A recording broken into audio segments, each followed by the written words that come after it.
સરપટ્ટામાંથી એ આવે છે તો સ્વાભાવિક છે કે એમને લાગવાનો ભય રહે. કોઈ પણ રાઇડ્સ એવી નથી રહેવું પડે. કોઈ વસ્તુ ઝૂલા નથી રેગ્યુલર કે નથી લીસપડા કે નથી કોઈ વસ્તુ.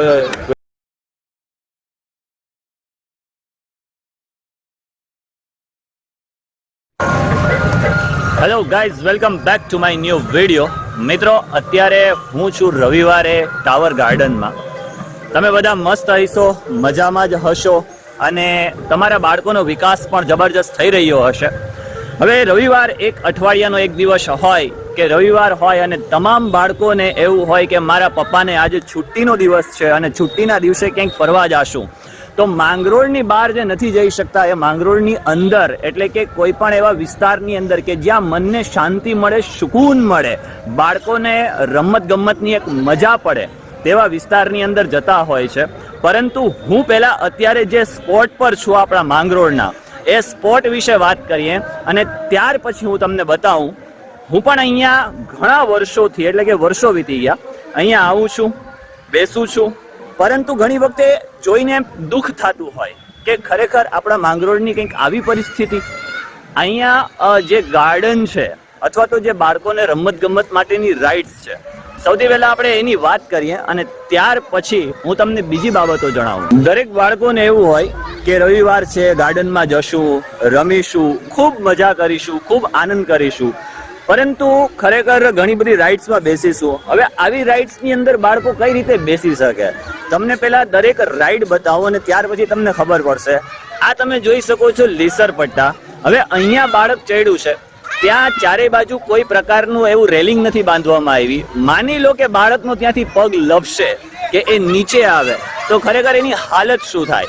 એવી ઘણી બધી રાઇડ્સ બતાવું તમને. અહીંયા તો તૂટેલા ફૂટેલા તમને ઝૂલા પણ જોવા મળશે. જો અહીંયા ઝૂલા માટે તમે જોઈ શકો છો કે આ આખું સડી ગયું છે, છતાંય બાળકો છે એની ઉપર ઝૂલા ખાય છે. કેમ કે રવિવાર હોય, આનંદનો દિવસ હોય, બાળકોને એવું હોય, વાલીને એવું હોય કે ભાઈ આપણા બાળકોને આપણે લઈ જઈએ, થોડુંક માઇન્ડ ફ્રેશ કરીએ, એની વિકાસમાં ફાયદો, એની વૃદ્ધિ કરીએ. પરંતુ અહીંયા જુઓ, આ ઉચક નીચક છે અને ઉચક નીચકની અંદર પણ તમે જોઈ શકો છો કે અહીંયા ઉચક નીચક છે જ નહીં, ફક્ત ખાલી સળિયા છે. અહીંયા જુઓ, આ ઝૂલા છે, આની તમે આ દર્દનીય હાલત તો જુઓ. અહીંયા બેસી શકાય, બેસે તો વન સાઈડ બેસી જવાય અને ચારે બાજુ ક્યાંય રેતી તો લાગેલી જ નથી. માની લો કે પગ ઢસડાય છે તો બને છે એવું કે એમને પગમાં વાગવાનો ભય રહે. અહીંયા તો ઝૂલા છે જ નહીં. અને તમે આ લસરપટ્ટાની હાલત જુઓ, ઉપરથી આખું જે એંગલ છે એ એંગલ ત્યાં તૂટેલું છે. હવે બાળક ત્યાંથી માની લો કે સપોઝ અહીંયા ઊભું છે અને પગ લીપશે તો પણ અહીંયાથી આ નીચે આવવાનો એમને ભય રહે. આ બાળક મોજ ફૂલમાં અને મસ્તીમાં છે. હવે લીસરપટ્ટામાંથી અહીંયા આવે છે તો બને એવું કે એમને ત્યાં લાગવું ન જોઈએ. પરંતુ અહીંયા તમે જોઈ શકો છો ને, આ પથરાની કોતરણીઓ કરેલી છે, અહીંયા પતરા ફિટ કરેલા છે. હવે લીસરપટ્ટામાંથી એ આવે છે તો સ્વાભાવિક છે કે એમને લાગવાનો ભય રહે. કોઈ પણ રાઇડ્સ એવી નથી કે જે રાઇડ્સ પરફેક્ટ હોય અને બાળકો અહીંયા આવીને મજા કરી શકે.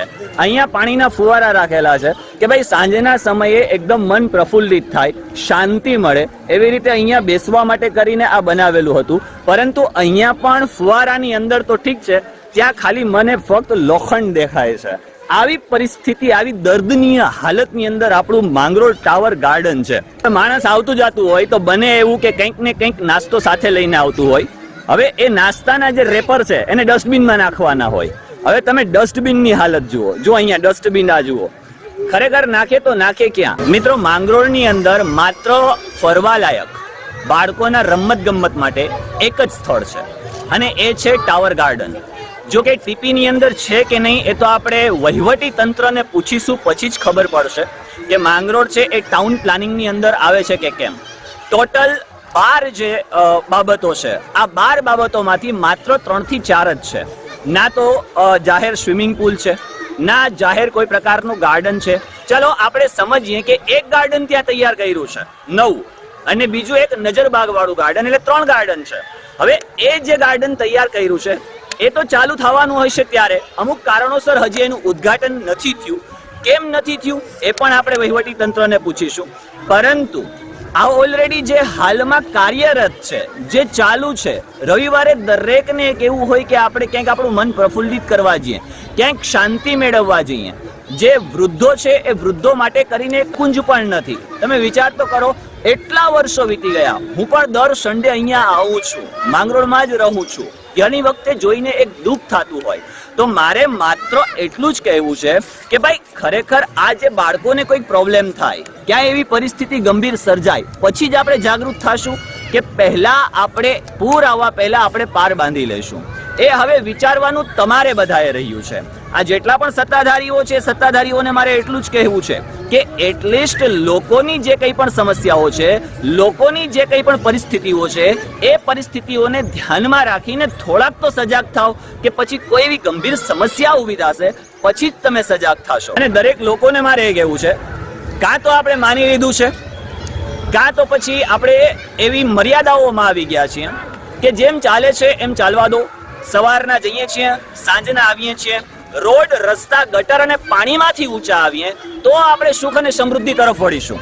પરંતુ જેમ ચાલે છે, જેમ મોજ પડે છે, સવારના ઉઠીએ છીએ, રાત્રે સૂઈએ છીએ, સારું કમાઈએ છીએ, સારું ખાઈએ પીએ છીએ અને આપણા પરિવારનું ધ્યાન રાખીએ છીએ, એનાથી વિશેષ શું જોઈએ છે? પરંતુ ખરા અર્થમાં વિકાસ આ બાબતનું નામ છે કે તમામ લોકોને, જે કોઈ પણ જાહેર લોકો છે, જે કોઈ પણ પબ્લિક છે, આ તમામને ફાયદો થતો હોવો જોઈએ, તમામને દરેક વસ્તુનો લાભ મળતો હોવો જોઈએ. અહીંયા ઘણા બધા લોકો બેસા છે, એવું કહે છે કે નિઝામ સર બરાબર છે, અમારે પણ ઘણી વખતે આ બાબતો કહેવી છે પરંતુ અમે કહી નથી શકતા. તો એ લોકોની બાઇટ લઈએ અને પૂછીએ એ લોકો શું વિચારે છે. શું કહેવું છે તમારું? શું થવું જોઈએ માંગરોળ ગાર્ડનમાં? બાળકોનું પડી જાય તો એની જવાબદારી કોણ? માથે રહીને રહેવું પડે. કોઈ વસ્તુ ચૂલા નથી રેગ્યુલર કે નથી લીસપડા કે નથી, કોઈ વસ્તુ વ્યવસ્થિત નથી. એટલે જેટલું શક્ય બને એટલું વ્યવસ્થિત કરવું જોઈએ એમ ને? જોઈએ છે. ક્યારથી આવો છો અહીંયા ટાવર ગાર્ડનમાં? દર રવિવારે આવીએ. બીજા કોઈ માંગરોળમાં બીજા કોઈ પ્લેસમાં ગયા હોય ને ત્યાં એમ થયું હોય કે ચલો શાંતિ મળી અહીંયા આવીને? અહીંયા તો એવું છે જ નહીં, કઈ છે જ નહીં ને.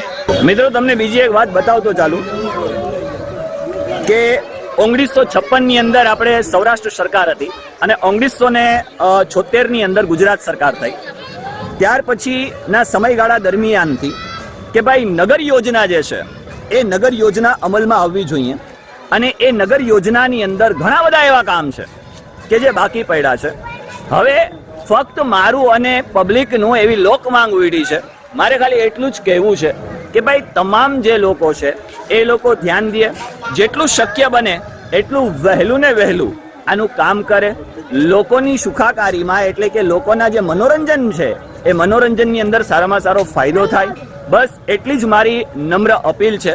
તો મળીએ છીએ નેક્સ્ટ વિડીયોની અંદર.